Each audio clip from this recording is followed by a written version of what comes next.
বাঙালির ১২ মাসে ১৩ পার্বণ, তারই মধ্যে একটি হলো এই পৌষ পার্বণ উৎসব। তাই আজকে তোমাদের সাথে শেয়ার করব এই ভাপানো কুলি পিঠের রেসিপিটি।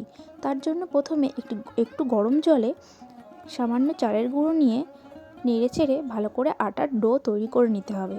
তারপর পুর তৈরি করার জন্য নারকেলের মধ্যে একটু চিনি ও পরিমাণ মতো গুড় দিয়ে ভালো করে নেড়েচেড়ে লাল লাল করে ভেজে নিয়ে পুর তৈরি।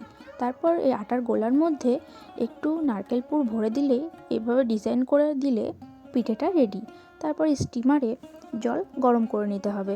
জল গরম হওয়ার পর তৈরি করা পিঠেগুলো একে একে সাজিয়ে দিতে হবে স্টিমারের মধ্যে। তারপর পিঠেগুলো সাজিয়ে নিয়ে স্টিমারটা ঢাকা দিয়ে দিতে হবে। তারপর 15 থেকে 20 মিনিট পরে ঢাকনা খুললে এভাবে পিঠে কিন্তু তৈরি হয়ে যাবে এবং এটা আপনারা গুড়ের সাথে সার্ভ করতে পারেন।